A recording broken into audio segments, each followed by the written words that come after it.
Subscribe and share my channel Sudarsana. ఓం శ్రీ సాయిరామ్ గురుదేవదత్త. శ్రీ గురుభ్యో నమః. పెద్దల మాటలలో సాయి. 95 సంవత్సరాల వయస్సు గల విఠోబా భక్తుడైన గౌలీబువ్వ అను వృద్ధుడు బాబాను చూసి, వీరు పండరీనాథుని అవతారమే, అనాథల కొరకు బీదల కొరకు వెలసిన కారుణ్యమూర్తి అని అన్నారు. పుణితాంబే నుండి వచ్చిన గంగాఘీర్ బాబాను చూసి, ఈ మణి ఇచ్చట ఉండుటిచే షిరిడి పుణ్యక్షేత్రం అయింది. ఈ నేల పుణ్యం చేసుకున్నది కనుక సాయిబాబా అనే మణిని రాబట్టుకున్నది అని అన్నారు. ఆనందనాథుడనే యోగి పుంగవుడు బాబాను చూడ్డానికి వచ్చి, ఇది అమూల్యమైన రత్నం, ముందు ముందు ఈ సంగతి మీకే తెలియగలదు అని అన్నారు. దాదాసాహెబ్ ఖాపర్డే తన డైరీలో సాయి ఎంతో ప్రసన్నముగా చిరునవ్వులు ఒలికించారు. ఆ నవ్వును ఒక్కసారైనా చూడ్డానికి ఇక్కడ కొన్ని సంవత్సరాలైనా వేచి ఉండవచ్చు. పట్టరాని సంతోషంతో నేను పిచ్చివానిలా చూస్తూ ఉండిపోయాను అని వ్రాసుకున్నారు.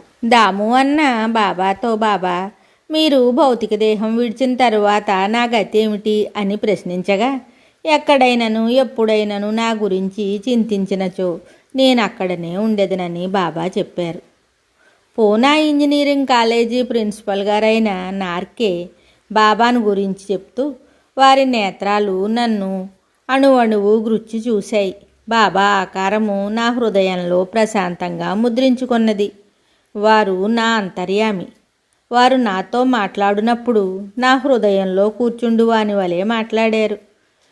వీరు నాలో ఉన్న భగవంతుడు అని అన్నారు. యతీశ్వరులు ఇతరులకు నమస్కరించు ఆచారం లేదు, కానీ శ్రీ వాసుదేవానంద సరస్వతి టెంబేస్వామి బాబాను తనకు అగ్రజునిగా తెలిపి నమస్కారం సమర్పించుకున్నారు. సాయిబాబాను సేవించుట భగవంతుని సేవించుటయే అని మెహర్ బాబా అన్నారు. సకల అవతారముల సారాంశము శ్రీ సాయిబాబా యందు కలుగుటచే శ్రీ సాయి అవతారము సంపూర్ణ అవతారమని నిస్సంకోచంగా చెప్పవచ్చునని శ్రీ శివానంద సరస్వతి పేర్కొన్నారు. ఎస్బి ధూమల్ 24 గంటలు కూడా బాబా అభయహస్తము నన్ను ఆదుకునే ఉంటుంది. నేను చేయు ప్రతి కార్యము బాబా అధీనమై జరుగును. బాబాను అర్థం చేసుకోవాలంటే స్వయంగా అనుభవం పొందాలి. ఆయన ఇప్పటికీ ఉన్నారు. మహాసమాధి చెందక మునుపటి కంటే కూడా ఆయన ఇప్పుడే, అనగా మహాసమాధి చెందిన తరువాతనే ఎక్కువగా భక్తులను ఆదుకుంటున్నారు అని బాబాను గురించి చెప్పారు. ఇందూరు హైకోర్టు జడ్జిగా చేసిన ఎంబి రేగే ఇలా అన్నారు. బాబా నశించు శరీరము మాయమైంది, కానీ దానిలో ఉండు బాబా మాత్రము ఇప్పటికీ అనంత శక్తి వలె నిలిచి, వారు సమాధి చెందకముందు భక్తులకు తోడ్పడినట్లు ఇప్పటికీ నిశ్శబ్దంగా వారినే ఆశ్రయించు అసంఖ్యాకులకు భక్తులకు సహాయపడుతున్నారు. బ్రిటిష్ ప్రభుత్వం వారు సాయిబాబాపై నిఘా ఏర్పరిచారు. హిందూ ముస్లిం మతస్థులైతే అభిమానం చూపుతారని క్రైస్తవుడైన చక్రనారాయణను పోలీస్ కానిస్టేబుల్ను నియమించారు. అతడు బాబా విధానాన్ని చూసి అతనికి బాబాపై భక్తి, శ్రద్ధ ఏర్పడ్డాయి.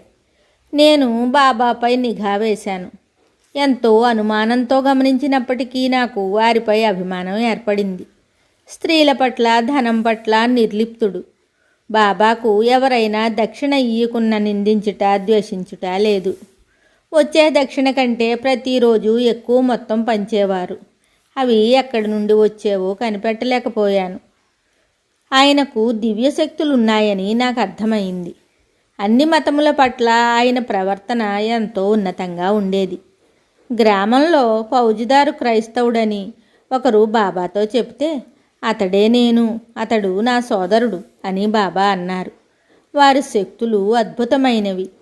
బాబా ఊదితో ఎందరి జబ్బులో తగ్గించారు అని చక్రనారాయణ చెప్పారు. పూజ్యశ్రీ శివనేశన్ స్వామి సమాధి అయిన వెనుక ఇప్పుడు కూడా బాబా భక్తులకు దర్శనమిచ్చి కాపాడుతున్నారు అని స్వయంగా నాతో, అనగా రచయితతో చెప్పారు. బాబా పరబ్రహ్మ స్వరూపమైన దత్తాత్రేయ అవతారము. దత్తాత్రేయుడు ఈ యుగాలు ఉన్నంతకాలము ఉండును. ఒకప్పుడు ఉండును, ఒకప్పుడు లేడు అనేది లేదు. సృష్టి ఉన్నంతకాలము ఉండును. ఆ దత్తాత్రేయుడే సాయిబాబా. యుగానికి ఒక సంపూర్ణావతారం వస్తుంది. ఈ కలియుగంలో శ్రీ సాయిబాబా సంపూర్ణావతారం, మిగిలిన వారు అంశావతారాలు.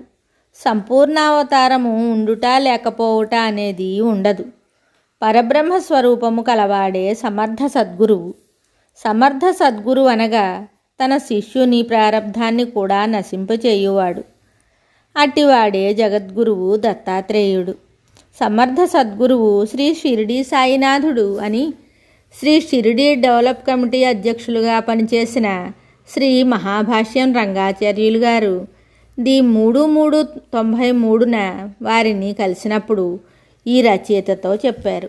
8 సంవత్సరాల వయస్సులోనే శ్రీ బివి నరసింహస్వామి గారి ప్రేరణతో శ్రీ సాయినాథుని ఆశ్రయం పొందిన 80 సంవత్సరాల వయసు గల సాయి అంకిత భక్తురాలు పూలమ్మగా ప్రసిద్ధి చెందిన మాతృశ్రీ చుండూరు కామేశ్వరమ్మ గారు 29/7/1993న శ్రీ సాయినాథునిలో సాయుధ్యం చెందుటకు కొద్ది రోజుల ముందు అనగా 20/7/1993న ఆఖరిసారిగా వారితో కలిసి మాట్లాడేటప్పుడు మహావిష్ణువు అయిన సాయిబాబా మనకు అండగా ఉన్నాడు.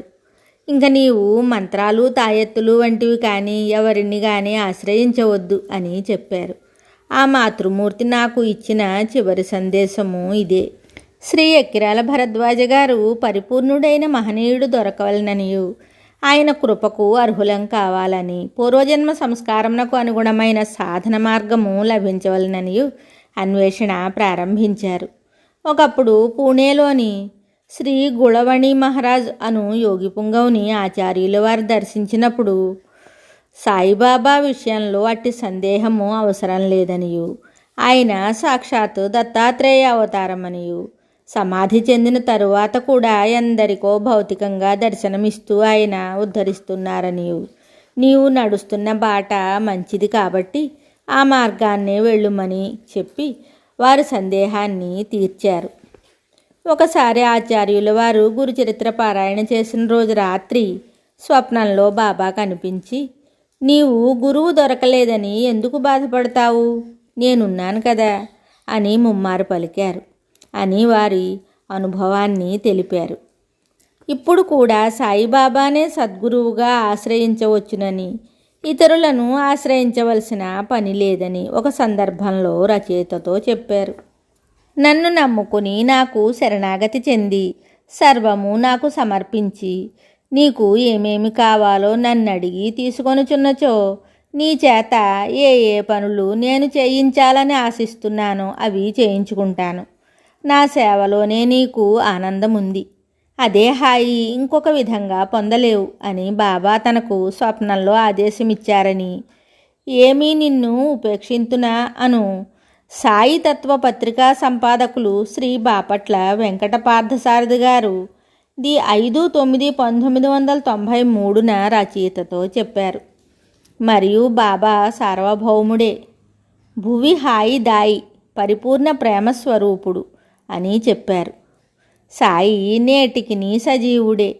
ఒక ఆకారము కోరి ధరించినప్పుడే సహజరీతిని శరీరమునకు కలుగు అవస్థలన్నింటినీ తాము కూడా అనుభవించినట్లు కనిపించి అనుభవించుట ఆదర్శ పురుష లక్షణము. సాయి విడిచినది భౌతిక శరీరము మాత్రమే. బాబా నిర్యాణము చెందిననుట ఒట్టి భ్రమ. సాయి సకల చరాచరగామి అని సాయి అంకిత భక్తులు కీర్తిశేషులు వేమూరి వెంకటేశ్వర్లు గారు తాము వ్రాసిన బాబా జీవిత చరిత్రలో తెలిపారు. మిగతా కథ తరువాయి భాగంలో తెలుసుకుందాము. శుభం. Subscribe and share my channel Sudarsana.